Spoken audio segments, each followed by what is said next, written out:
Nosso cara é um soldado fora do comum que serve sob o comando da República Aldimir. Ele faz parte de um pelotão especial de soldados de elite que o pessoal conhece como os Fantasmas. Esse grupo é temido por exércitos e organizações terroristas no mundo inteiro. Não é à toa que são chamados de as melhores forças especiais. E no meio dessa galera toda, tem ele, e um que se destaca até entre os melhores. O nome dele é Jorge Zai. O cara é praticamente uma máquina de guerra, consegue calcular tudo no meio do combate, como se estivesse mexendo num ábaco. Só de ouvirem o nome dele, muita gente já sente um arrepio na espinha. Por isso mesmo ele ganhou um apelido que combina demais com ele, Senhor Guerra. As façanhas dele renderam não só fãs, mas também vários inimigos. Inimigos que querem ver ele morto. E foi isso que rolou no fim das contas. Ele acabou sendo assassinado. Mas não vai achando que tudo que foi dito sobre ele é exagero. Ninguém conseguiu vencer esse monstro no campo de batalha. Acontece que ele foi traído por quem ele achava que eram seus companheiros. Em uma missão que ele executou com perfeição,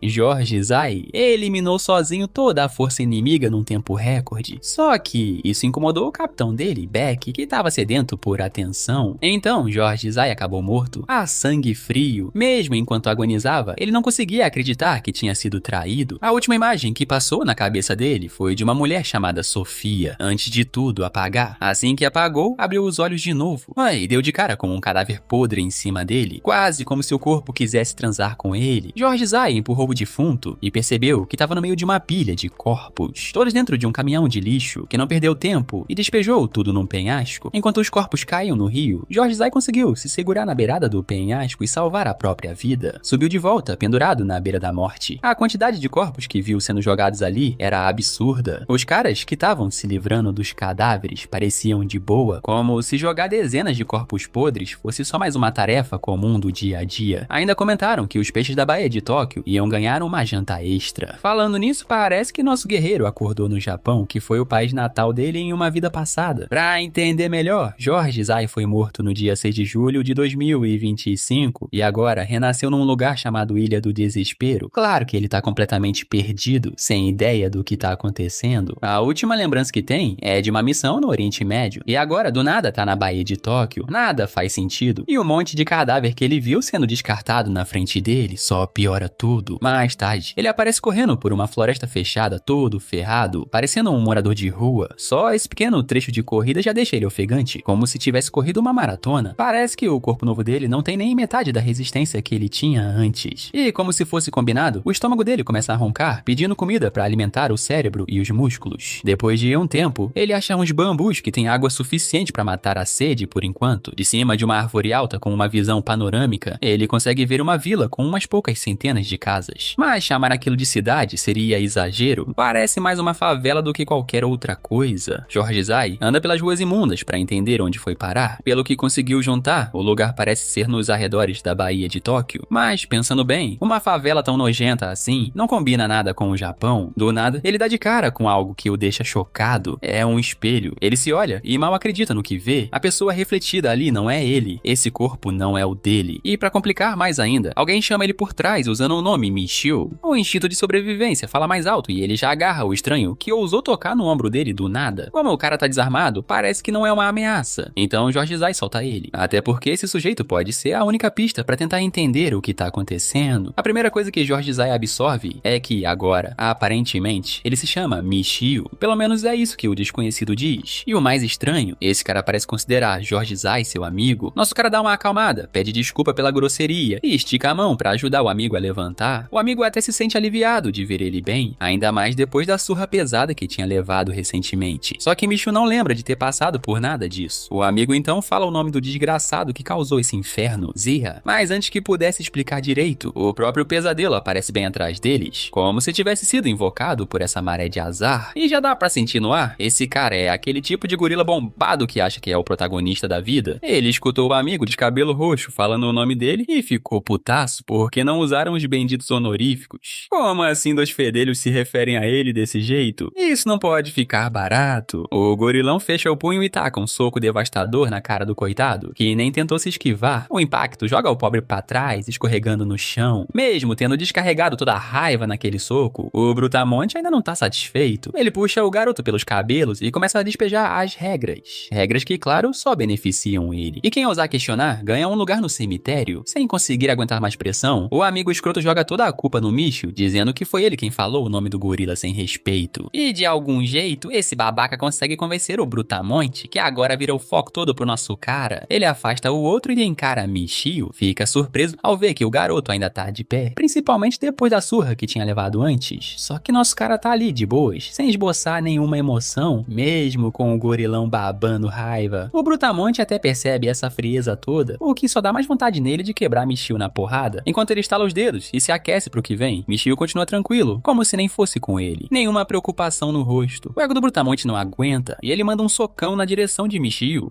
Só que nosso cara desvia com a maior calma do mundo. O golpe passa direto. Michio já sacou que esse Brutamonte é puro músculo e zero cérebro. Dá pra ver de longe que o cara é um amador que mal sabe lutar. Normalmente ele evita bater em civis, mas como foi atacado, agora precisa reagir. Então ele vira a chavinha e sai do modo garoto normal, pra virar praticamente um Mike Tyson. Primeiro, abaixa no tempo certo e deixa o soco do gordão passar por cima. Em seguida, revida com um golpe certeiro que embaralha o cérebro do infeliz. O cara ainda tá fisicamente inteiro, mas o orgulho dele foi totalmente destruído. Só não teve a cabeça explodida porque o corpo novo do Michio não tem tanta força assim, mas isso não é motivo pra ele recuar. Ele parte de novo pra cima. Primeiro, dá um deslize pro lado esquerdo do Brutamonte pra escapar do próximo ataque, finca os pés no chão e dá uma ombrada bruta bem no meio da cara enorme dele. Sai dente voando pra todo lado e o sangue começa a jorrar. O porco finalmente levou um choque de realidade. Não é ele o personagem principal da história. Isso aqui foi só o trailer e Michio tá pronto pra entregar o filme inteiro se o cara quiser continuar. Se não quiser, que vá embora, porque ficar se batendo com um amador não é o estilo dele. Com essas palavras que doem mais que os socos, Michio vira as costas achando que acabou, mas como todo clichê mana, o gordão ainda guarda uma carta suja na manga. Ele saca uma faca. Isso mesmo, uma faca de verdade contra um adolescente que nem ameaça é pra ele. Isso faz esse babaca subir pro nível 100 da escrotidão. Ele parte pra cima do nosso cara com a lâmina apontada, querendo matar mesmo. Michio pode até ter perdido o corpo antigo, mas não perdeu os instintos. Ele sente o ataque vindo e antes que consiga reagir, uma criança pula e dá uma cabeçada nele, empurrando ele pro lado e entrando no caminho da faca. Mesmo assim, Michio ainda consegue se recuperar a tempo, desviar e bloquear o ataque. Ele trava os braços do Brutamonte e solta um olhar mortal, mais afiado que a lâmina. Se o cara puxou arma, é porque tá pronto pra morrer ou matar. E Michio tá mais do que pronto pra realizar esse desejo suicida. Ele mete um golpe certeiro bem na clavícula do Brutamonte e depois de fazer o cara tropeçar, manda um verdadeiro slam dunk no desgraçado, que é praticamente do tamanho de um elefante. O moleque que se jogou na frente da faca tá ali, boquiaberto, sem entender como Michio conseguiu fazer aquilo tudo. Mas a gente sabe que é real, bem real. Os gritos de dor que estão saindo daquele traseiro gordo ali no chão são a prova viva. O Brutamonte nem tem tempo de respirar e Michio já tá preparando mais um soco devastador. Esse é o golpe final, o que era pra mandar o cara direto pro além. O moleque só observa vidrado, enquanto Michio recolhe o punho coberto de sangue. O Brutamonte até apagou, mas não foi o suficiente pra explodir a cabeça dele. O plano inicial era esse. O problema é que o corpo novo do Michio ainda não tem força suficiente. O estrago que ele conseguiu fazer ali é quase nada perto do que era capaz antes. Já passou da hora de treinar esse corpo fraco e voltar ao topo do que ele era um dia. Enquanto isso, o moleque ainda tá ali no fundo, olhando com os olhos brilhando. Ele nem sabe de onde saiu esse Michio todo fortão, que é resposta na hora. Michio decide mandar um pouco de verdade. Diz que tá com amnésia e não lembra de ninguém, nem mesmo dele. O garoto se apresenta e o nome dele é Kyu, vizinho de porta. Michio passa direto pelo corpo do Brutamonte e fala que não lembra de ninguém com esse nome. Kyu fica bem bolado com isso. Os dois têm uma história absurda juntos. Como que Michio esqueceu disso? Enquanto isso, Neo Porco ainda tá no chão, com o cérebro fritando de ódio, mas nossa dupla já tá seguindo pelas ruas imundas da favela. Kyo tá todo animado, falando sem parar sobre o que acabou de acontecer. A luta deixou ele tão inspirado que agora quer aprender uns golpes também. Michio não liga muito pro que o moleque tá falando, só quer saber mais sobre essa ilha. Aí o garoto começa a explicar. Eles estão morando numa ilha de lixo industrial, que flutua na Baía de Tóquio. Basicamente, um império de sujeira tomado por abandono. Michio nunca tinha ouvido falar de algo assim no Japão. Nesse lugar, homem vende a alma e o juízo pra sobreviver, e mulher e criança vivem de vender o que acham no lixo ou de catar resto. Segurança, esquece. Isso nem existe por ali. Chamar aquilo de fossa seria elogio. É um canto podre onde qualquer ideia de progresso foi enterrada viva. Michio começa a pensar que um lugar assim só podia existir em zonas de guerra. Ou até pior, no caminho, eles passam por uma padaria vendendo o que parece ser diarreia. Quer dizer, comida, se é que dá pra chamar aquilo de comida. Mesmo assim, o moleque começa a babar só de olhar pro pão duro e velho. O dono da venda tenta espantar o garoto, o que machuca o orgulho dele. Quem esse babaca pensa que é pra julgar os outros? É aí que Michio saca uma nota e joga no balcão. O dono da padaria até se assusta de ver tanta grana vindo de um moleque que parece um mendigo. E por outro lado, tá radiante com o pãozinho. Parece que ganhou na loteria. Só fica curioso sobre de onde Michio tirou essa grana. Ele responde que pegou durante a briga. Não se orgulha de roubar defunto, mas cada centavo vale nesse lugar. Aqui sobreviver vem antes de moral. O jeito que ele fala faz que eu perceber com certeza. Esse não é o mesmo Michio que ele conhecia. Mais tarde, os dois chegam na casa do garoto. Lá dentro, a mãe do menino tá deitada na cama, fraca e com uma aparência horrível. Dá pra ver que ela tá passando fome. Mesmo assim, o menino chega todo feliz, falando que hoje vai ter banquete por causa do pão. A mulher tá um trapo, parece uma folha seca, mas ainda assim se preocupa com o filho e quer que ele coma. O garoto todo carinhoso diz que já comeu e que o pão é pra ela. Ela insiste, mas ele insiste mais ainda, dizendo que é tudo pra ela mesmo. Michio abre um sorriso vendo aquela cena tão sincera e cheia de amor, mas logo vem problema. Ele tenta abrir a porta da frente, mas parece que tá emperrado.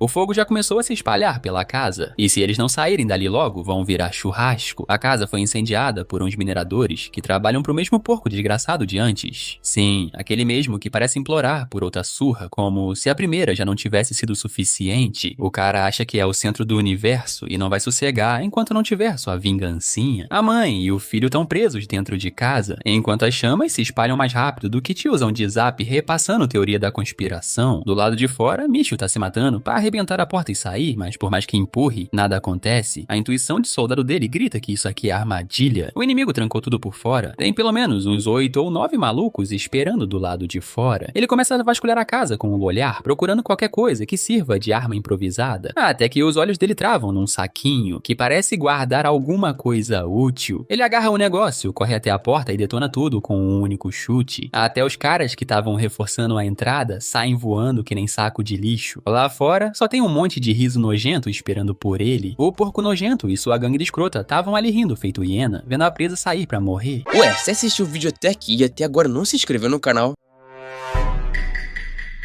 Que isso, mano, você tá vacilando, hein? Bora, meu filho, se inscreve aí pra gente bater 100k de inscrito. Vai me deixar muito felizinho, hein?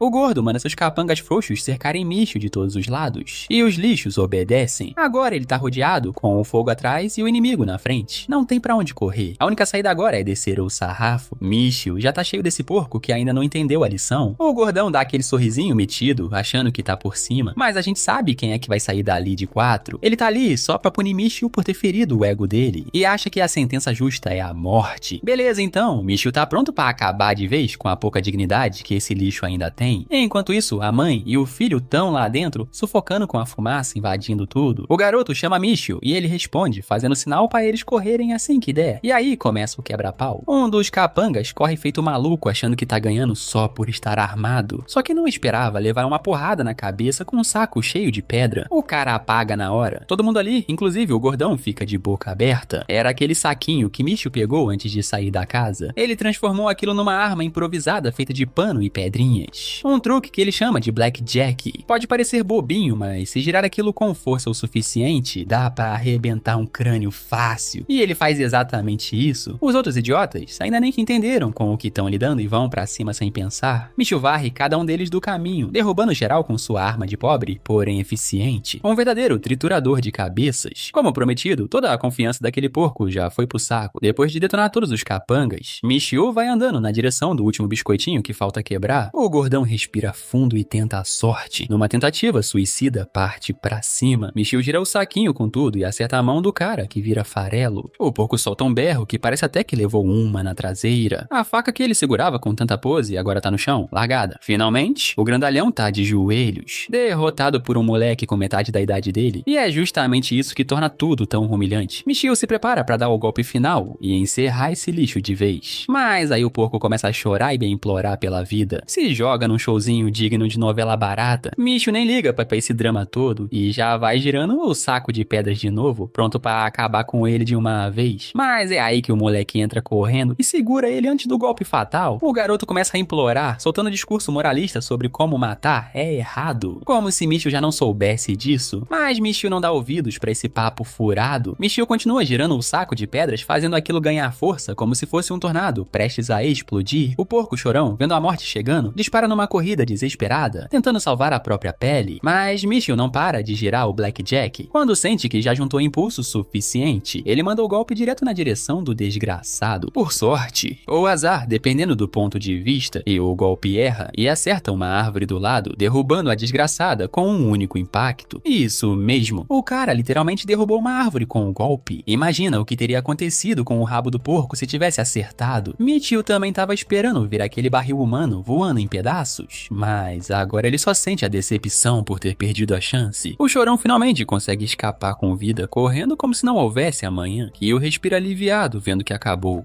por enquanto. Em algum galpão sinistro sob a luz da lua, lá tá o porco Zerra, todo arrebentado, se encontrando com o chefão dele. Tá ali todo bajulando, chorando pra ganhar permissão pra matar Michio, chamando o garoto de monstro, culpando ele pela aniquilação dos homens dele. O plano até parece funcionar. Zerra conquista o favor do chefão e fica todo felizinho, até levar um soco do próprio chefe que transforma a cara dele num purê sangrento. O chefe tá puto de ter que ouvir que um gordão desses apanhou de um minerador escravo. Isso é uma vergonha que não dá pra passar pano. E essa vergonha merece punição, daquelas que vem com sentença de morte. O porco começa a chorar, já sabendo o que vem pela frente. O chefe começa a distribuir socos com os punhos cheios de soco inglês, sem piedade nenhuma. Quando a cara do gordo já tá irreconhecível, o chefe finalmente para. Até o cachorro dele dá umas lambidas no sangue do ex-capanga. Zerra foi a última vítima, pelo menos por enquanto, porque o próximo alvo do chefe já tá na mira, Michio, e a gente já sabe onde isso vai dar. Mais tarde, a cena volta pra casa destruída do Michio, onde o garoto e a mãe doente estão tentando descansar. O menino sente o peso da situação toda. Ele construiu aquele cantinho com tanto esforço e agora foi tudo por água abaixo. Tá se sentindo perdido, sem saber o que fazer. A mãe, toda fraca, não quer ser um peso na vida do Michio, mas o garoto garante que tá tudo certo. Aquilo ali é um acordo, não é favor de bom coração. Em troca, eles dão pra Michio tudo que sabem sobre a ilha, como funciona, onde a comida é guardada, onde ficam os suprimentos, tudo que pode ser útil pra ferrar os chefes desse lugar. Ele quer saber de tudo, até os detalhes mais pequenos. Kyo, por outro lado, já tá de saco cheio desse jeito frio e sem alma que Michio tem mostrado. O moleque explode, indignado. Michio pensa que o garoto não devia estar tratando um estranho desse jeito. E eu até entende que o amigo perdeu a memória, mas não aceita que a personalidade inteira dele mudou. Parece bug na Matrix. Por dentro, Michio até concorda com o que o moleque tá falando. Na outra vida, ele foi um soldado traído e baleado pelos próprios companheiros. E tem certeza que teve dedo de alguém importante nisso, provavelmente o Capitão Beck. Com tudo isso nas costas, ele não vai ficar parado nesse lixão. Vai sair dali e vai se vingar um por um de cada traidor que colocou ele no chão. Na manhã seguinte, ele tá lá, metido no treino, tentando recuperar pelo menos um pouco da força que já teve. Começa com parada de mão, depois parte pra flexão vertical, focando nos braços e no core. Se quiser sobreviver aqui, precisa reconstruir o corpo. Enquanto ele treina, alguém aparece correndo. É o mesmo cara que jogou Michio na fogueira no outro dia. Agora, o safado tá ali lembrando ele que eles têm turno nas minas. Se chegarem atrasados, é punição na certa. Michio nem perde tempo remoendo o que esse traíra fez e decide ir. Talvez role alguma informação útil por lá. Nas minas subterrâneas, todos os trabalhadores estão alinhados em fileiras sob o comando do chefe. Michio tá entre eles. E também alguns dos capangas que ele detonou no dia anterior. Os caras começam a tremer só de ver ele ali. Michio reconhece todo mundo rapidinho. O chefe solta um grito com um anúncio urgente. Zerra, o supervisor do Time G, tá morto. A notícia chega como uma pancada em todo mundo, principalmente nos ex-capangas do porco. Com Zerra fora do jogo, o chefe anuncia o novo líder do time, o número 8. O mesmo cara que traiu Michio. Como era de se esperar, esse bunda mole aí tá engolindo seco ao perceber que agora senta na cadeira do cara que ele mais temia. Sobre a mina, os mineradores escravizados são obrigados a trabalhar pesado das 7 da manhã até as 11 da noite. Eles ficam enfiados nos túneis, em condições absurdas. Aquele lugar brutal detona com a saúde da galera, principalmente os que estão na casa dos 40. É difícil acompanhar o ritmo, e se o cara vacilar, tipo andar devagar ou tirar uma pausa fora de hora, toma penalidade, e penalidade aqui significa porrada. Pelo menos dessa vez, o novo encarregado é o número 8. O cara é chorão e vive na defensiva, mas tem um coração decente. O nome dele é Masa, e ele tenta animar os colegas de trabalho com palavras de apoio. Não fica puxando o saco de um só, ele visita todo mundo e solta incentivo geral. Parece que o cara não é tão ruim assim, até o Michio fica de boa vendo isso. Mas aí do nada, o chefão do acampamento começa a gritar com os trabalhadores. Ele empurra o Masa pra longe e toma o centro da cena. Pra ele, esse papinho de apoio é frescura. Ali é lugar de macho raiz e ponto final. Quando o pobre do Masa tá prestes a levar uma surra só por ser gente boa, Michio manda a picareta direto no chão, bem nos pés do chefe, e ainda solta um "foi mal, escorregou da minha mão", mesmo com um tom bem agressivo. Claro que isso não foi o suficiente pra acalmar o animal que tava se achando o rei do pedaço só porque ganhou um cargo. Ele já tava se preparando pra descer o braço em Michio, mas é aí que o chefão verdadeiro aparece. O grande nome do lugar, só a presença dele já faz o valentão mijar nas calças. Esse chefão aí é o Kusanagi, e quando ele pisa na mina, geral entra em pânico. O valentão, que antes espalhava terror, agora é o apavorado, jamais teria coragem de encarar o mestre dele. Kusanagi, decepcionado com a palhaçada, fecha o punho e manda um socão na cabeça do covarde. O povo quase surta com isso. Michio só observa, analisando os golpes precisos do cara. Kusanagi mira nos pontos de pressão e apaga o oponente num piscar de olhos. Com o valentão no chão, ele se vira e já quer enfrentar o próximo. O motivo real de ter ido até lá era lutar com o Michio, e como já tá ali, aproveita pra tentar puxar o garoto pra porrada. Mas Michio tem uma regra, não luta sem motivo. Só que Kusanagi não tá nem aí pra isso. Ele quer trocar uns socos e pronto. Ele parte pra cima do Michio, que reage na hora, se posicionando pra batalha. Kusanagi quer descobrir quem foi o rato que espancou o capanga dele, então tá doido pra tirar a prova. Michio levanta as mãos, protegendo o corpo, enquanto o Brutamontes loiro descarrega uma sequência de golpes pesados. Cada soco é forte, direto e difícil de defender. Até o grupo do Masa começa a achar que Michio vai morrer ali mesmo. O próprio Michio tá sentindo a pressão, sem conseguir revidar. Ele respira fundo, tenta achar uma brecha e acaba admitindo que o cara luta bem demais. Os socos estão vindo com técnica e força perfeitas, mas nenhum ser humano consegue manter esse ritmo por muito tempo. E Kusanagi, no meio de um desses golpes largos, se abre. Michio aproveita na hora, abaixa e manda um soco direto na cara dele. O grupo do Masa fica em choque, sem acreditar que o golpe entrou. Só que claro, era bom demais pra ser verdade. Kusanagi segura o punho de Michio antes do impacto e ainda por cima dá um sorrisinho. Tá impressionado por ter encontrado alguém que consegue segurar o tranco. Tá todo animadinho pra continuar a luta, quando de repente uma voz firme manda parar com a bagunça. É o diretor Akichi. Assim que ele aparece, todo mundo se ajoelha, mostrando um respeito absurdo. O cara chega carregando uma aura estilo vilão de anime, querendo bancar o Aizen da ilha. Agora Michio finalmente sabe quem é o manda-chuva que governa esse lugar. Akichi tá claramente irritado com o showzinho de Kusanagi. Diz que se continuar espancando os escravos até a morte, logo não vai sobrar ninguém. Avisa que se o loiro não se controlar, vai levar o caso direto pro Marquês Marcos. Só de ouvir esse nome, Kusanagi treme na base e já pensa duas vezes antes de continuar com a gracinha. Michio solta o lado charmoso e tenta bancar o educado, dizendo que só queria ajudar com umas dicas pros mineradores. Mas quando passa por ele, Akichi não perdoa e já dá uma afinetada. Lembra o Brutamonte que ele só serve pra bater nas coisas. Qualquer tarefa que envolva mais de 2 neurônios já tá fora do alcance dele. A cutucada deixa o cara fervendo de raiva por dentro, mas fazer o quê? Não dá pra meter um soco no próprio chefe, por mais que a gente adorasse ver isso acontecendo. Enquanto isso, os escravos ajoelhados recebem o recado de Akichi. Parem de beijar o chão e voltem a minerar. Pra ele, esses caras são menos que humanos. Só estão ali pra cavar até cair mortos. Simples assim. A cena corta pro horário de almoço. Michio tá lá, encarando uma comida sem gosto e fria, quase em depressão. Os colegas também estão na sofrência, reclamando da merda que chamam de refeição e olhando com inveja pro pessoal da supervisão que vive com almoço top. Todo mundo sonha em um dia poder provar uma marmita daquelas. Enquanto Michio mastiga em silêncio, os caras ao redor só reclamam. Aí, do nada, o Masa aparece do lado dele, oferecendo um pedaço da marmita gourmet que recebeu por ser supervisor. Ele faz parte do grupinho que come bem e quis dividir um pouco com o Michio, mas Michio nega na lata, o que deixa o Masa chocado. Tipo, quem em sã consciência recusa comida boa? A verdade é que Michio não gosta de ficar devendo favor pra ninguém. E pronto. Masa então senta do lado dele e explica que aquilo não é um favor, é só o jeito dele se desculpar. Lembra quando o Zerra bateu em Michio e ele jogou toda a culpa nas costas do garoto? Pois é, agora tá tentando compensar. Não consegue viver pensando que traiu alguém. Percebendo que o cara tem bom coração, Michio dá um sorriso e decide aceitar pelo menos um pouco. Pega só um pedaço de frango e manda pra boca, achando que isso já quita uma mentira. Mas só isso mesmo, nada de marmita inteira. Enquanto Masa admira a atitude do Michio, os outros dois famintos pulam nas costas dele, implorando pra comer também. O cara acaba cedendo e dá um pedaço pra cada um, mostrando que pensa na galera. A folga dura pouco. O superior aparece gritando, puto, porque tão se divertindo demais. E já manda todo mundo voltar ao trabalho. Durante o resto do dia, Michio vai entendendo como esses caras estão sendo tratados. São só ferramentas que fazem um monte de trabalho pesado, sem comida decente, sem descanso. A rotina quebra qualquer um. E prova disso é que um dos trabalhadores desaba. caindo no chão completamente exausto. Masa corre preocupado pra ajudar o cara, tentando ver se ele ainda tá vivo, mas logo chega um superior, manda ele sair do caminho e vira o corpo do homem com um chute. Nem tenta ajudar de verdade, só checa o pulso e solta a sentença: morreu. Sem oração, sem respeito, sem nada. Só grita pra galera do grupo G se livrar do corpo rápido. Essa é a vida deles. Masa treme inteiro, chorando de verdade ao ver um ser humano tratado como lixo. Ele implora pra Michio não acabar igual, se queimando vivo por esse sistema. Mas de que adianta falar isso se os chefes continuam forçando todo mundo até o limite? Nem a morte de um companheiro garante uma pausa. A rotina continua. Michio entende? Esse lugar é o único no mundo onde a vida humana vale menos que lixo. Finalmente, o dia termina quando o gerente toca o sino, mas mal consegue ficar em pé e comemora o fim do expediente como se fosse milagre. Já Michio tá tranquilão, como se nem tivesse trabalhado. O cara é diferente mesmo. Ele diz pro amigo que tá acostumado com esse tipo de esforço físico, então nem sente. Masa não acredita. Tá começando a duvidar se Michio é gente mesmo. Mas não tem tempo pra papo. O gerente grita pra parar com essa conversinha inútil. E como se isso não bastasse, no fim de cada dia, os trabalhadores ainda têm que tirar a roupa toda e subir as escadas pelados e exaustos, sem poder parar. O gerente empurra a galera além do limite e garante que não rola nenhum tipo de roubo, fazendo uma inspeção geral nos corpos. E sim, isso inclui dar uma conferida nos fundilhos, porque aparentemente tem ladrão que enfia coisa até lá pra esconder. Depois dessa revista constrangedora, eles são levados até a superfície. Lá, o grupo G9 tá na fila pra receber o pagamento. Por um dia inteiro de trabalho, eles recebem apenas 1000 ienes, 16 horas quebrando o corpo por essa mixaria. Mas pra esses escravos é como se tivessem acabado de ganhar um prêmio milionário. Um cara tá tão emocionado com a nota que parece até que vai casar com ela. Michio fica enojado e chocado com o estado desses caras, que estão comemorando como se estivessem vivendo no paraíso, mesmo em condições tão horríveis. Do nada, né, o pessoal entra em modo festa ao ver o ponto de venda sorridente. A responsável é uma mulher jovem e linda, que tá oferecendo um desconto de 20% como forma de reconhecer o esforço deles. Nosso garoto nem fazia ideia de que existia um tal dia de apreciação dos mineradores, e fica pasmo vendo os colegas se comportando como bichos soltos, só por causa de uma promoção. O mesmo cara de antes comprou uma cerveja e um salgadinho, e ali já se vai um terço do pagamento. Mas não para por aí, ele ainda pega um petisco de lula, só pela ganância mesmo. E como ele, os outros escravos entram no modo loucura. A mulher tenta acalmar a gritaria, mas os caras já estão bêbados, aproveitando uma alegria que provavelmente não vão sentir de novo tão cedo. Enquanto alguns tentam guardar o dinheiro, outros torram tudo no mesmo dia. Ver todo mundo pulando de alegria com essas migalhas faz Michio questionar ainda mais o comportamento deles. Tipo, os caras estavam sendo tratados pior que lixo minutos atrás, e agora estão se achando os reis da quebrada. Masa chega perto e admite que sente inveja de ver os outros felizes, mas também revela que não gastou nenhum centavo. Apesar de também querer experimentar um pouco dessa felicidade, ele tá focado num objetivo maior: comprar o passe paraíso. Michio fica curioso na hora e pergunta o que é isso. Masa percebe que o amigo esqueceu completamente do que foi prometido no dia em que chegaram na ilha. Naquela época, foram chamados de escravos, obrigados a trabalhar como animais, sem respeito algum, mas também foi oferecida uma última chance. Se conseguissem juntar 1 milhão de ienes, poderiam comprar o tal passe paraíso e se libertar da ilha pra sempre. Naquele dia, geral prometeu que ia juntar cada centavo, inclusive o cara dos óculos que tava lambendo a própria nota hoje em dia, foi um dos que mais gritou naquele momento, e agora tá aí afogado na própria vontade, gastando tudo. Mesa foi o único que realmente levou a sério. Jurou que, por mais que fosse jogado de um lado pro outro, nunca ia gastar nada. Um verdadeiro devoto do modo Goggins de viver, Michio começa a conectar os pontos. Mesmo sendo o pior lugar do planeta, não tem nenhuma revolta entre os escravos. E o motivo é simples. Eles vivem alimentados por 2 sonhos impossíveis. O primeiro é o sonho da esperança, o passe paraíso,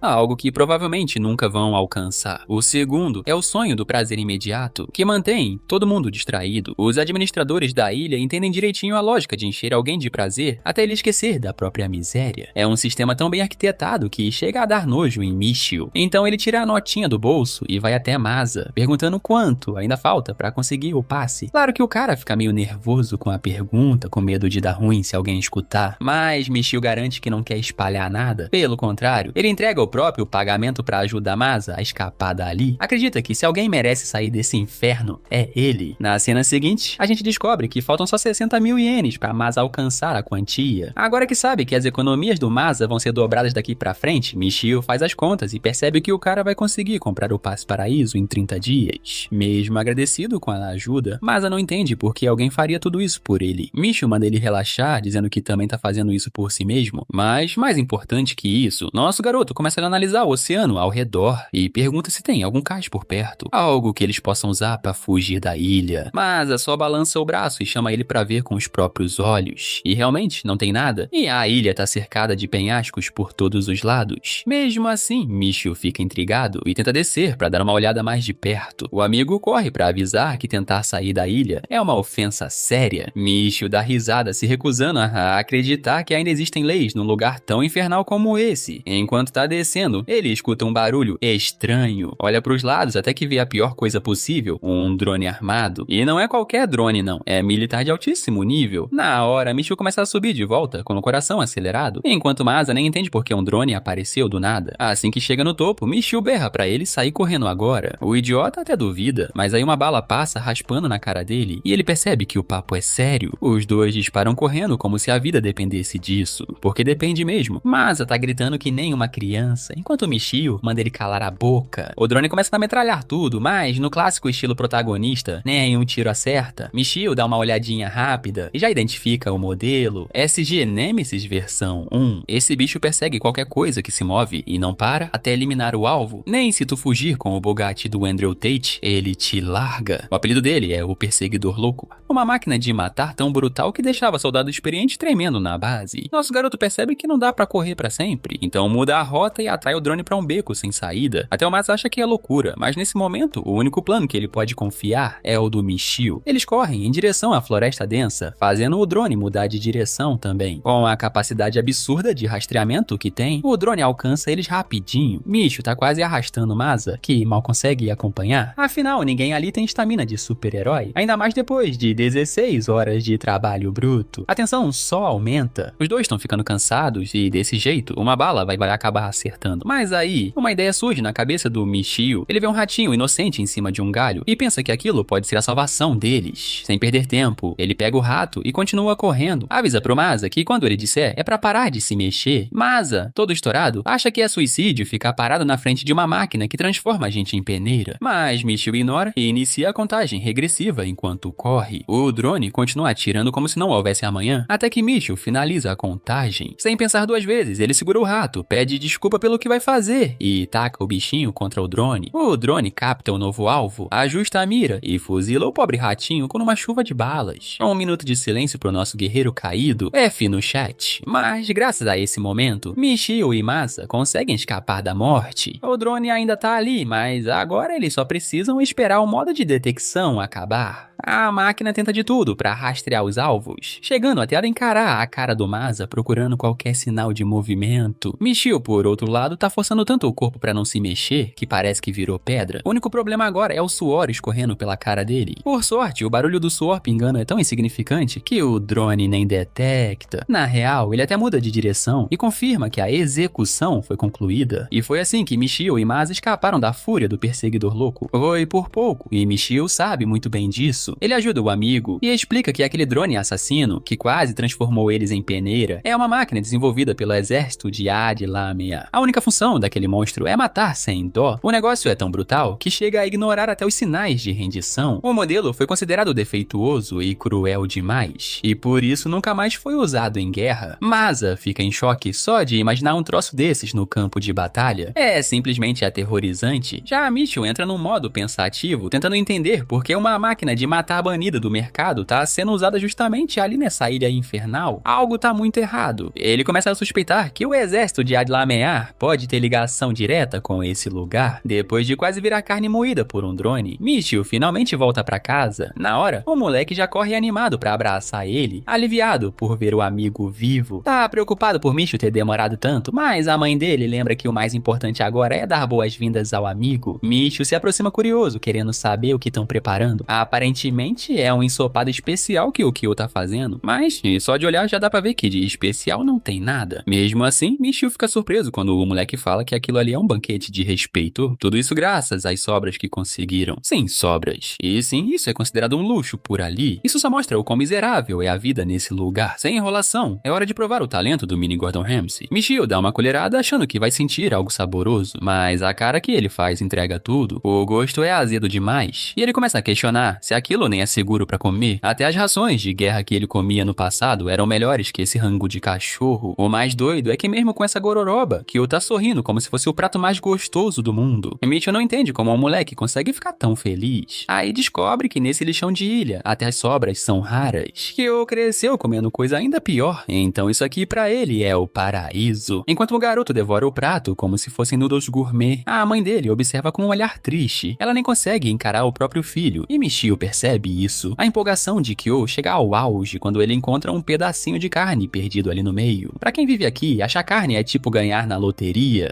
O moleque pega o pedaço com brilho nos olhos. Com a refeição acabando, Kyo se vira pro Michio e estica a mão. Michio fica sem entender o que ele quer. Com cara de bravo, o garoto diz que ele merece o dinheiro da comida. Afinal, preparou tudo sozinho. Só que Michio já tinha dado toda a grana dele pro Masa, então tá sem nenhum tostão. O moleque fica arrasado quando descobre que o cara entregou o salário inteiro pra um aleatório. E pior ainda mais quando Michio fala que vai continuar dando tudo pro Masa todo o santo dia. O choque é tanto que Kyo deixa cair o prato no chão. E claro, bota a culpa no Michio, que por dentro já deve estar rezando pra não ter uma parada cardíaca depois de comer aquela gororoba. O moleque fica arrasado por ter perdido o ensopado, enquanto Michio limpa a boca e fala que tem um plano. Ele manda o garoto pegar todas as sobras e ir com ele. E eu não entende nada, mas decide seguir mesmo assim. Na cena seguinte, os dois estão no meio da floresta, parados diante de uma cesta e um monte de restos. Kyo ainda não faz ideia do que Michio vai aprontar no meio da noite. De repente, Michio pega a tigela e vira um ensopado no chão. Aos olhos do Kyo, aquilo ali parece um baita desperdício de comida preciosa, mas Michio tem outro plano na cabeça. O cara é esperto. Ele pretende usar aquelas sobras fedorentas como isca pra montar uma armadilha. Lembra da cesta? Ela vai servir de âncora pra pegar qualquer bicho que tente comer a refeição. Com a armadilha pronta, Michio tá confiante de que, no mínimo, conseguem capturar algum animal pequeno. É claro que só de ouvir a palavra rato, Kyo já faz careta, e mesmo morando numa ilha que mais parece um esgoto a céu aberto. Mas Michio explica que rato de esgoto realmente é cheio de doença. Só que rato do mato é outra história. Pode ser uma ótima fonte de proteína quando a coisa aperta. E se o Kyo ainda não curte a ideia de comer ratinho no jantar, Michio também tá de boa com caçar outra coisa. Ele convida o garoto pra dar uma volta maior. Depois de um tempo andando, Kyo começa a ficar curioso, se perguntando se vão montar mais armadilhas. Na cabeça dele, e faz zero sentido armar alguma coisa em áreas mais fechadas da floresta. Mas Michio, com seu cérebro de soldado treinado, sabe exatamente o valor desses matagas densos. Os animais se sentem mais seguros em lugares com bastante cobertura, onde dá pra se esconder fácil. E então, os olhos do Kyo se arregalam quando vê a armadilha que Michio montou funcionando. Ela pegou um passarinho, tudo com uma isca simples e bem posicionada. Com aquela pequena ave na mão, Michio diz que isso já é o suficiente pra garantir um jantar decente pra noite. O garoto brilha de alegria e concorda na hora. Corte de cena. Agora vamos ver o que tá rolando no prédio administrativo da mina. Analisando os relatórios, a Kitty descobre que mineraram cerca de 650 toneladas. Só que, pra isso, 9 escravos morreram por exaustão. Com esse número absurdo de mortes acumulando em uma semana, nem dá pra fingir que a desnutrição e as péssimas condições não estão cobrando o preço. O Ishima, o vice-diretor, tenta levantar a bandeira da humanidade. Ele acha que os trabalhadores deviam ter acesso a uma comida decente e tempo de descanso. Mas a Kishi, esse lixo em forma de gente, só joga os papéis pra cima como se fosse fazer pose de personagem estiloso. Falar sobre vida humana chega a dar nojo nele. Ele acha que quem vive nessa ilha nem pode ser considerado humano. Mesmo tentando argumentar, o Ishima é totalmente ignorado. A Kitty não dá a mínima se os caras estão morrendo. Tudo que importa são os resultados.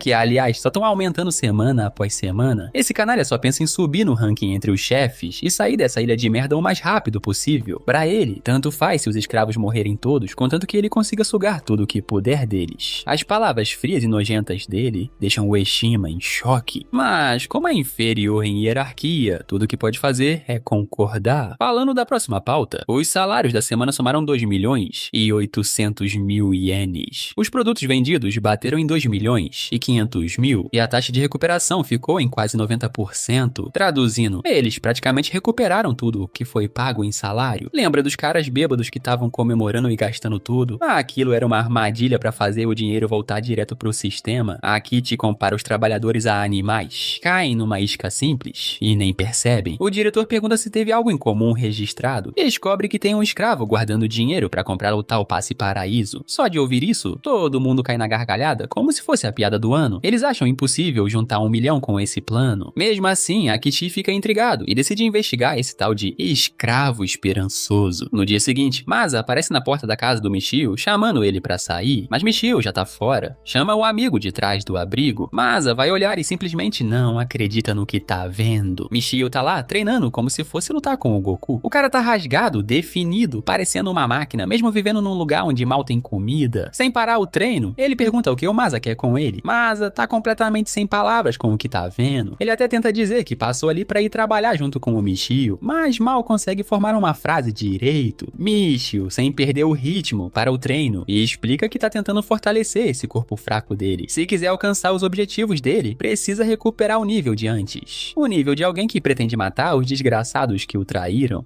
Claro que o Masa não sabe nada sobre a vida passada do Michio. Pra ele, o cara é só um maluco que resolveu treinar antes de um dia infernal de trabalho. Enquanto os dois conversam, o Kyo aparece todo sonolento, acabando de acordar. Ele dá de cara com o Michio e logo nota o novo visitante. Masa se apresenta como colega de trabalho do Michio na mina. Mas é só o nome Masa sair da boca dele que o Kyo já fica indignado. Afinal, Michio tá entregando todo o dinheiro pra esse cara e o pequeno tá pistola. Exige na hora que o dinheiro seja devolvido, dizendo que era pra comprar comida. O moleque fala sobre a vida miserável deles, sem dinheiro nem para encher a barriga. Aquela expressão do Kyo faz as memórias do Masa voltarem com tudo. Ele se lembra da irmãzinha dele, Yui, passando fome. Ele cozinhava para ela com todo carinho e ela adorava tudo que ele fazia. Lembra de quando preparava uns biscoitinhos torrados para ela e o prazer que sentia ao fazer aquilo. Tomado por essa lembrança, Masa se ajoelha diante do Kyo e pede desculpas por ter pego o dinheiro do Michio. E o mais bonito, ele não tenta dar sermão de adulto nem explicar como se o garoto não fosse entender.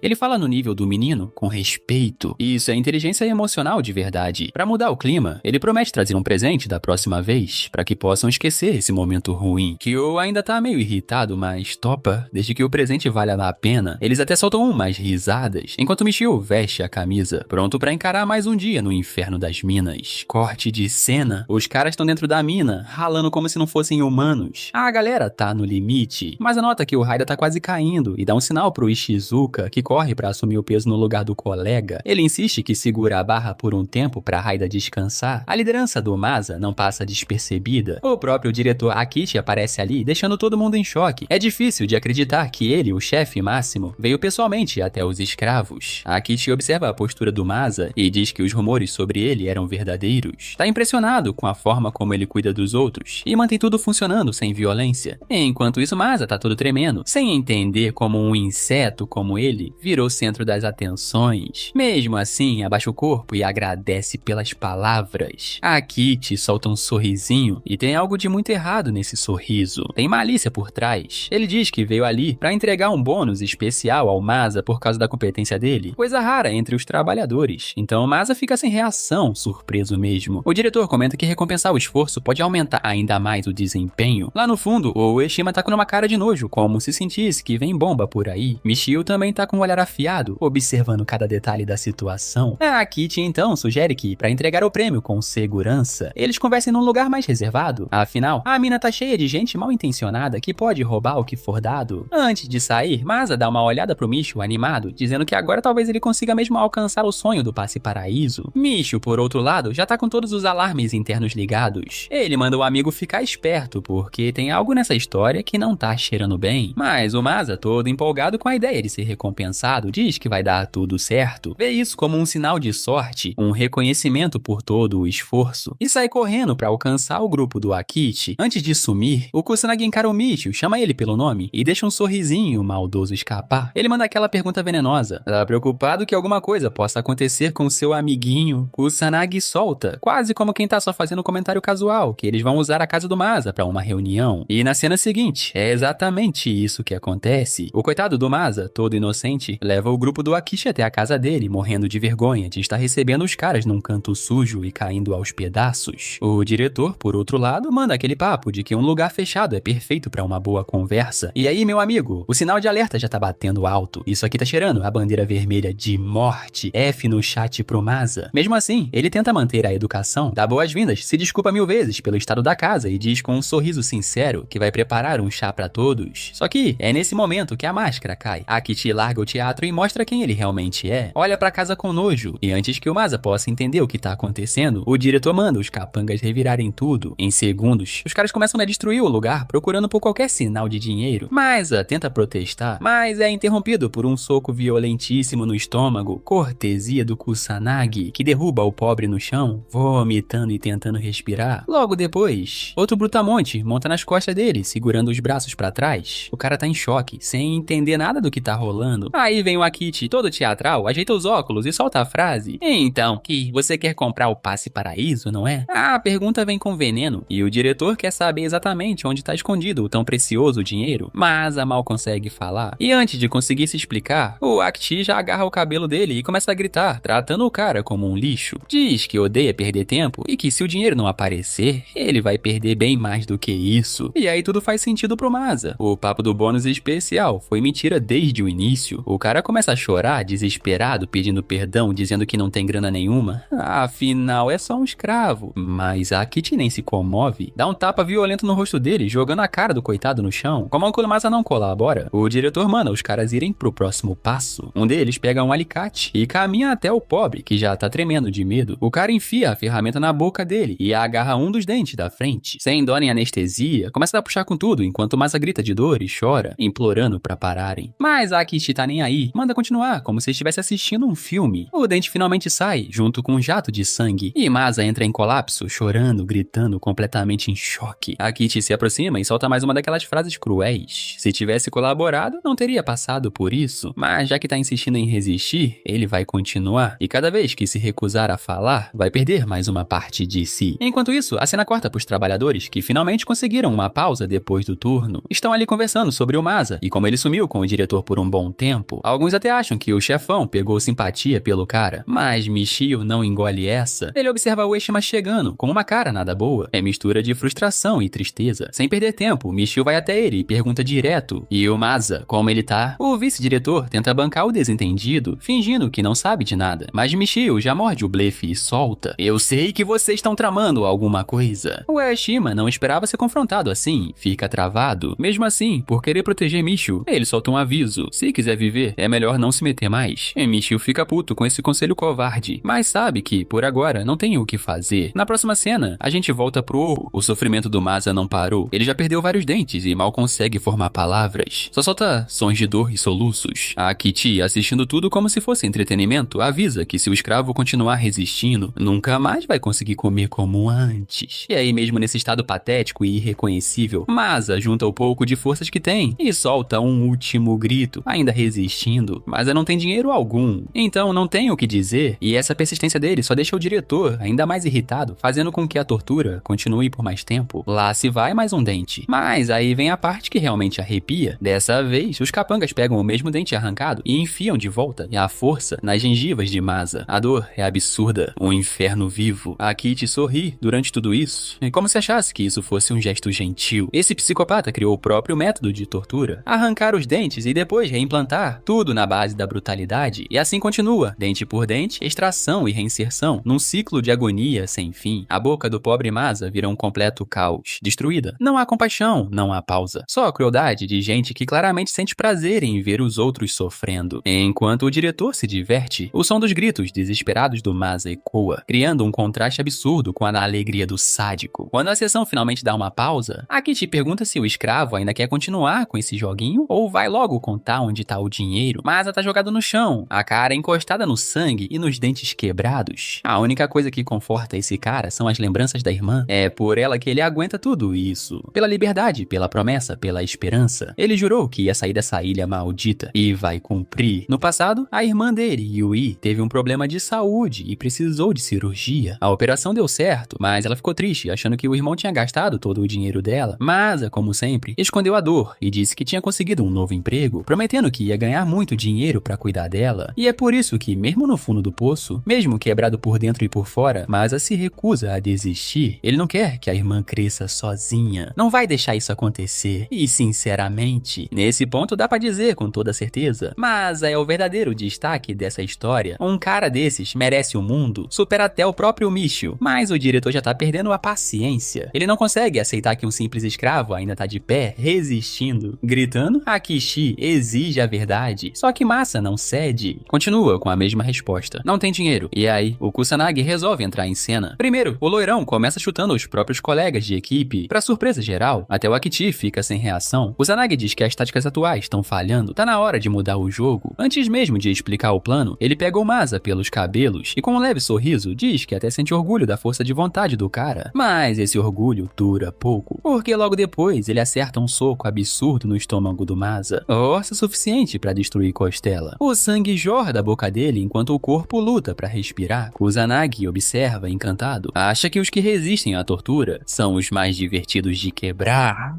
E lá vai ele de novo. Carrega outro golpe monstruoso. O tipo de soco que quebra osso toda vez que acerta. E na cabeça do Masa, a dor dessas pancadas é ainda pior que a tortura bucal que sofreu o dia inteiro. Kusanagi tá se divertindo como se fosse jogo. Vai acertando soco atrás de soco. E Michio nem tá por perto pra salvar. Masa pensa na irmã, nas palavras dela, no rosto dela. Sabe que se esse último soco atingir a cabeça, talvez nem volte mais. Mas ele segura firme. O soco acerta, forte como um meteoro. O diretor assiste tudo com um sorrisinho de satisfação, dizendo que tudo isso podia acabar se o Masa só contasse onde tá o dinheiro. Mas ele não fala. Mesmo arrebentado, mesmo gemendo, mesmo todo quebrado, o cara continua firme. O Kusanagi arrebenta ele de todos os lados, como se fosse um saco de pancada humano. E em cada soco, as memórias da irmã vêm de novo. O rosto dela, o carinho, a promessa. E mesmo depois disso tudo, mesmo com o corpo destruído e a boca um caos, mesmo aos pedaços, Masa não entrega nada. E o diretor, pela primeira vez, começa a rachar. A paciência dele tá no limite. Ele berra furioso, mandando o escravo dizer logo onde tá o maldito dinheiro. Mas Masa, ele ainda não cai. Masa mantém a mesma resposta até o fim. Não tem dinheiro. Que cara, sério. Akichi, sem mais paciência, decide encerrar o espetáculo. Dá permissão total pro Brutamonte Loiro finalizar tudo ali mesmo. Kusanagi, com o maior prazer do mundo, prepara mais um soco monstruoso. E a cena corta. Enquanto isso, Michio tá correndo o mais rápido que consegue pra chegar na casa do amigo. Depois da conversa com o vice-diretor, ele tá tomado pela preocupação, mas quando entra no lugar, não encontra nada. Nada além de um homem jogado no chão, coberto de sangue quase irreconhecível. Um cara que mal consegue respirar, mas ainda assim reúne força pra sussurrar o nome do Michio. Michio, ao ver aquilo, congela. Segura o amigo nos braços, horrorizado com o estado dele. Com sua experiência militar, ele entende na hora o que tá vendo. A maioria das costelas inferiores está fraturada e o padrão da respiração é perigoso. Existe a chance real de uma costela perfurar o pulmão a qualquer momento. No rosto, fraturas no nariz, nas órbitas oculares, sem contar as lesões no crânio. A boca tá uma carnificina, sem dentes, só feridas abertas nas gengivas. A esperança do Michio começa a desaparecer a cada segundo. O pulso do Masa enfraquece e as lesões são tão intensas que a pergunta inevitável vem: que tipo de ser humano é capaz de fazer isso com alguém? Mesmo assim, mesmo naquela situação horrível, Masa consegue juntar palavras. Pede desculpas por não ter ouvido o conselho do Michio. No fim, era tudo por causa do dinheiro, mas ele não cedeu. Protegeu tudo até o fim. Só que agora não importa mais. Naquele estado, o dinheiro não serve pra nada pra ele. Então ele faz uma escolha nobre. Entrega tudo pro único em quem confia, Michio. Mas nosso garoto é firme nas crenças dele. Não gosta de dever nada pra ninguém. Ainda tem esperança na recuperação do amigo e quer que ele use a grana pra si mesmo. Só que, por dentro, Masa já aceitou o que tá por vir. Ele sabe que não vai sobreviver. E se não entregar o dinheiro agora, todo o esforço dele vai ter sido em vão. Então ele revela onde guardou tudo, logo à frente, perto de uma árvore marcada. O dinheiro tá enterrado ali. Ele sabe o valor daquilo. Trabalhou todos os dias, se matou de trabalhar pra juntar cada moeda. Entregar isso pro Michio significa tudo pra ele. Mas tem um último pedido, só um. Ele quer que Michio encontre sua irmã quando sair dessa ilha. O nome dela, Yui Honjo. Michio se surpreende ao ouvir isso. Mesmo às portas da morte, Masa se enche de alegria só de lembrar da irmã. Conta que ela cortou a saia favorita dela só pra fazer um presente pro irmão. Ele nunca esqueceu e agora sorri, mesmo depois de tudo que passou, só por saber que o amigo vai encontrar Yui. Michio, por outro lado, se sente inseguro. Acha que essa promessa é grande demais pra ele cumprir. Mas Masa, já tomado pelo desespero, grita, suplica,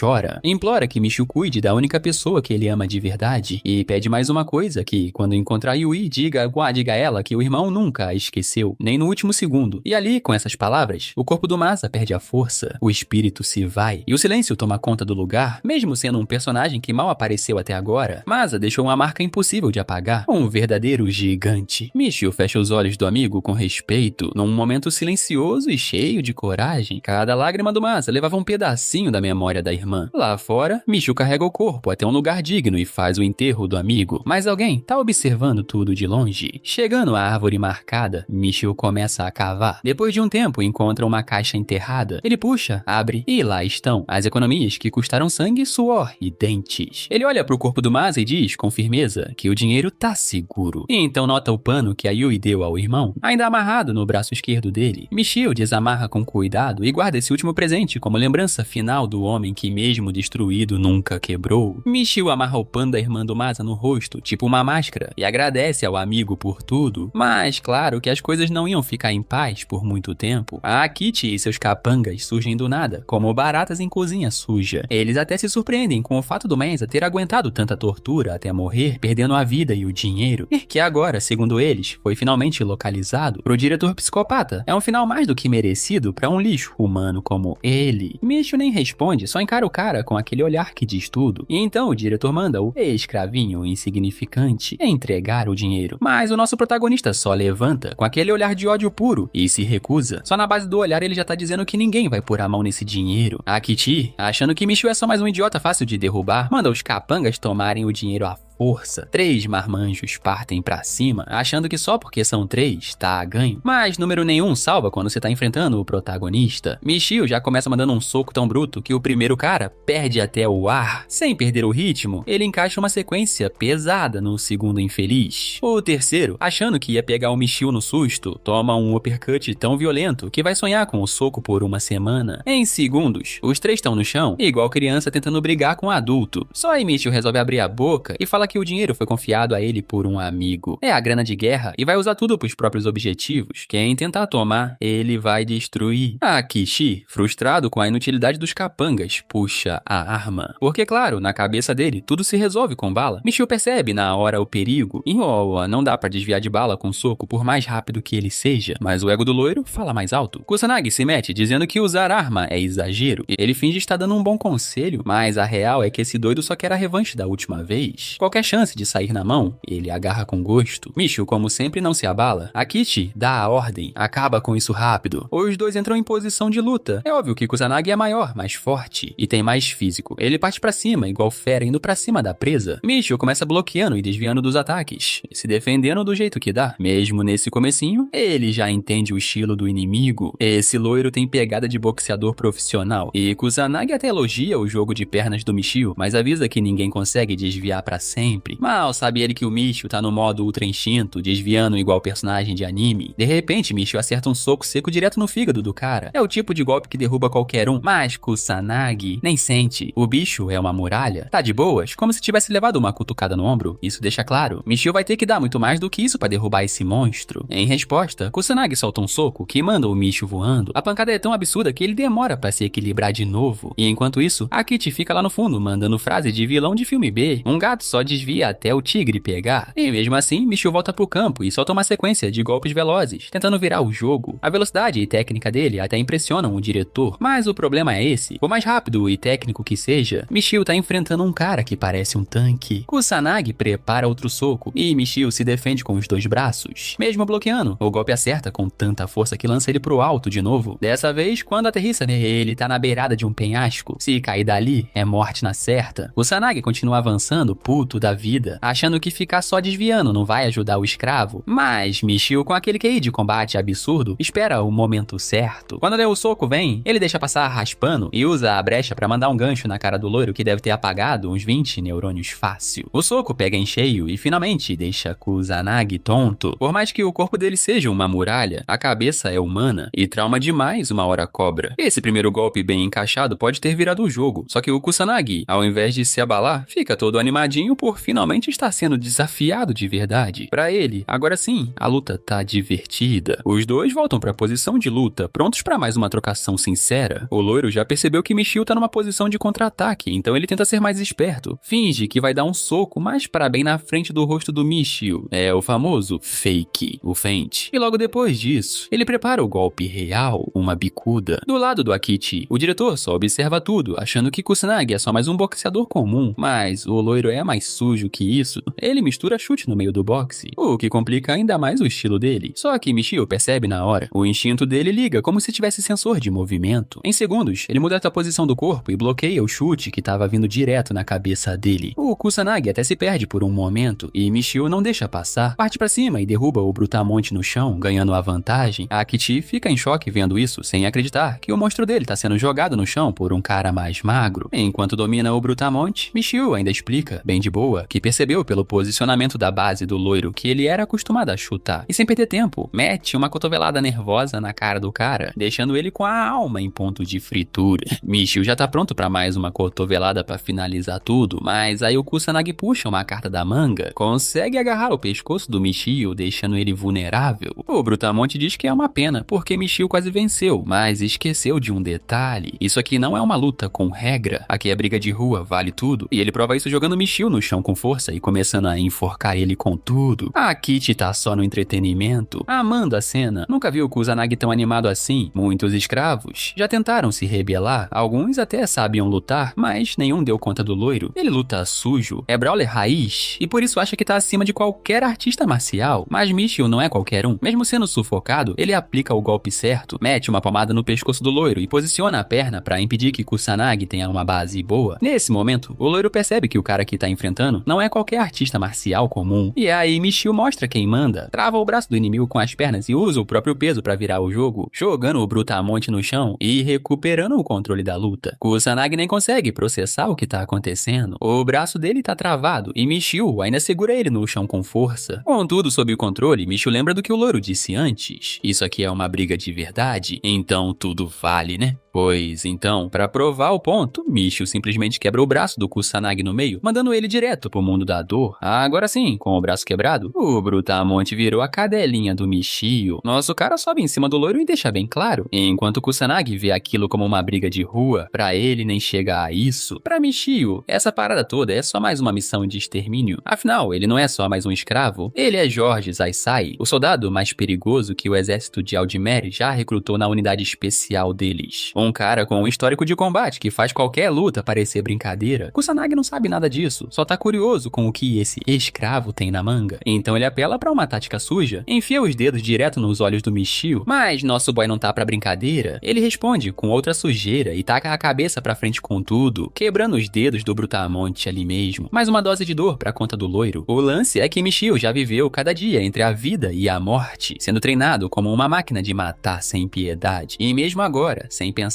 duas vezes, ele levanta o braço e manda um cotovelaço no estilo martelo, mirando direto na cabeça do cara pra finalizar ali mesmo. Por sorte, Kusanagi consegue escapar no último segundo, mas o impacto do golpe deixa até uma marca no chão e o loiro finalmente percebe que tá lutando contra um monstro. Um cara comum hesitaria antes de matar alguém. Michio nem piscou. Pra ele nem é terça-feira normal, sem emoção, sem peso, só mais uma missão. Kusanagi começa a entender que entrou numa briga que não devia. Com os braços quebrados, ele tenta bloquear o que consegue, mas Michio já viu a brecha e mira direto no ponto de pressão no pescoço dele. O cara geme de dor e percebe o erro que cometeu. Agora é Michio quem tá por cima, segurando o pescoço do oponente, e o Brutamonte finalmente entende que subestimou feio esse escravo. Nos olhos do loiro não tem mais dúvida, e Michio é uma máquina de matar, e é isso que ele pensa antes de levar um soco brutal na cara, sendo apagado ali mesmo. E sobre o estilo de luta do nosso boy, Jorge Zaisai ou Michio é mestre em Krav Maga, a arte marcial mais eficiente para combate corpo a corpo, usada pelas forças especiais de vários países. É prática direta e mortal, e ele mostra isso em cada movimento. Ué, você assistiu o vídeo até aqui e até agora não se inscreveu no canal? Que isso, mano, você tá vacilando, hein? Bora, meu filho, se inscreve aí pra gente bater 100k de inscrito. Vai me deixar muito felizinho, hein?